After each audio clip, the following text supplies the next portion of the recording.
ডিমের এই রান্নাটি বাড়িতে একবার আপনারা বানিয়ে কিন্তু গরম গরম ভাত রুটির সাথে পরিবেশন করতে পারবেন। আর আপনি যদি আমার চ্যানেলে প্রথম হয়ে থাকেন, আমার চ্যানেলটিকে লাইক শেয়ার ও সাবস্ক্রাইব করে নেওয়ার অনুরোধ রইল।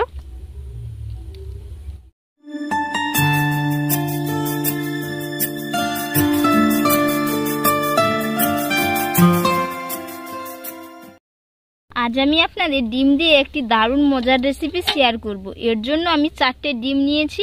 তো ডিমগুলো প্রথমে আমি সেদ্ধ করে নিয়েছি। তো এবার আমি এর খোসাগুলো ছাড়িয়ে নেব। ডিমগুলো আমি ছাড়িয়ে নিয়েছি। আবার ডিমগুলো এইরকমভাবে কিন্তু কেটে নিতে হবে। এই যে একটা আস্ত ডিম নিয়েছি, মাঝ বরাবর এইভাবে ডিমটা কেটে নেব।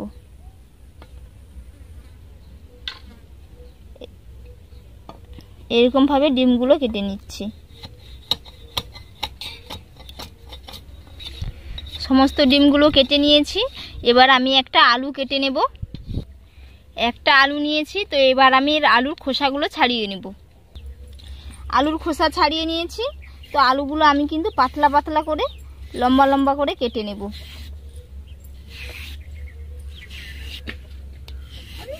এইভাবে কেটে নিতে হবে।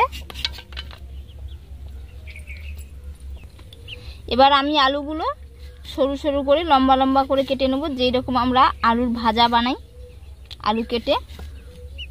এই যে এইরকম ভাবে কিন্তু সমস্ত আলুগুলো কেটে নেব। এইরকম ভাবে কিন্তু পুরো আলু আমি কেটে নিয়েছি। তো এবার আমি এগুলো জল দিয়ে পরিষ্কার করে ধুয়ে নেব। ডিমগুলোর মধ্যে আমি অল্প করে হলুদের গুঁড়ো দিয়ে দিচ্ছি, লবণ, লঙ্কার গুঁড়ো দিয়ে আমি ভালো করে মাখিয়ে নেব। এরকম করে মাখিয়ে নিতে হবে। মাখানো হয়ে গেছে। এবার আমি কড়াই বসিয়ে ডিমগুলো ভেজে নেব। উনুন জেলে কড়াই বসিয়ে দিলাম। কড়াইয়ের মধ্যে আমি সরষের তেল দিয়ে দিচ্ছি। আপনারা যে কোনো তেলে রান্না করে নিতে পারেন, সাদা তেল কিংবা সরষের তেল দিয়ে। তেল গরম হয়ে গেছে। এবার আমি ডিমগুলো দিয়ে দেব তেলের মধ্যে।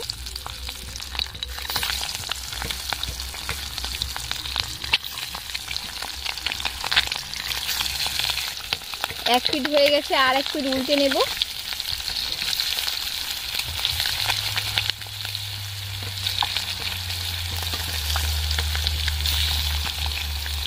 এইরকম করে উল্টে পাল্টে লাল লাল করে ভেজে নেব।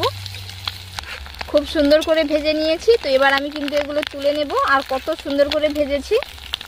এই যে ওই তেলের মধ্যে রান্না করে নেব। এর জন্য গরম মশলা আর গোটা জিরে ফোড়ন হিসেবে দিয়ে দিচ্ছি। এবার একটি বড় সাইজের পেঁয়াজ কুচি করে রেখেছিলাম দিয়ে দেব। পেঁয়াজটা খুব সুন্দর করে ভাজা ভাজা করে নেব।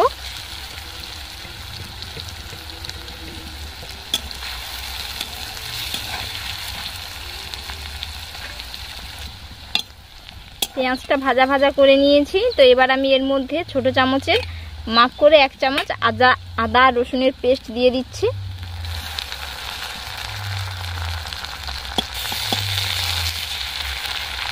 আদা রসুনের কাঁচা গন্ধ চলে গেছে। এবার এর মধ্যে দিচ্ছি ধনের গুঁড়ো, হলুদের গুঁড়ো, লঙ্কার গুঁড়ো,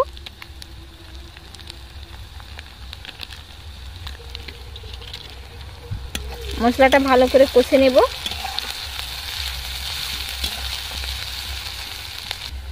এবার আমি একটি টমেটোর পেস্ট দিয়ে দিচ্ছি এর মধ্যে।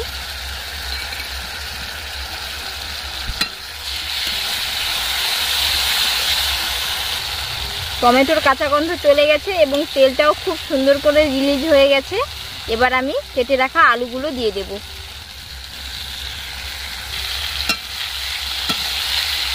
এইভাবে নাড়তে নাড়তে আলুগুলো সেদ্ধ করে নেব। আলুগুলো 50% মতো সেদ্ধ করে নিয়েছি। এবার এর মধ্যে আমি জল দিয়ে দিচ্ছি। আলুগুলো পুরো সেদ্ধ হয়ে যাবে এবং একটু ঝোল ঝোল থাকবে। এর মধ্যে মিডিয়াম সাইজের 1 বাটি জল দিয়েছি। দেখে নেব আলুগুলো সেদ্ধ হয়ে গেছে কিনা। এই যে আলুগুলো খুব সুন্দরভাবে সেদ্ধ হয়ে গেছে। তো এবার আমি এর মধ্যে ভেজে রাখা ডিমগুলো দিয়ে দেব।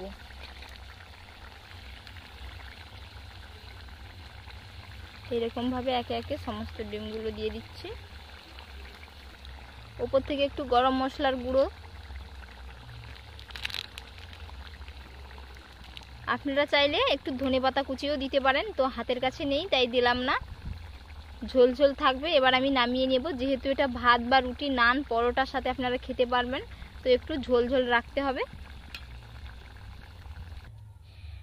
চুলা থেকে কড়াইটা নামিয়ে নিয়েছি, আর রান্নাটা কত সুন্দর হয়েছে দেখে নিশ্চয়ই বুঝতে পেরেছেন। তো আপনারা কিন্তু গরম গরম পরিবেশন করবেন, খেতে কিন্তু দারুণ লাগবে। তো বন্ধুরা, আজকের রেসিপি আপনাদের কেমন লাগলো অবশ্যই কমেন্টে একবার জানাবেন, এবং বাড়িতে এইরকমভাবে একবার বানিয়ে খাবেন। আর পুরো ভিডিওটা দেখার জন্য আপনাদের অসংখ্য অসংখ্য ধন্যবাদ রইল। নেক্সট ভিডিওতে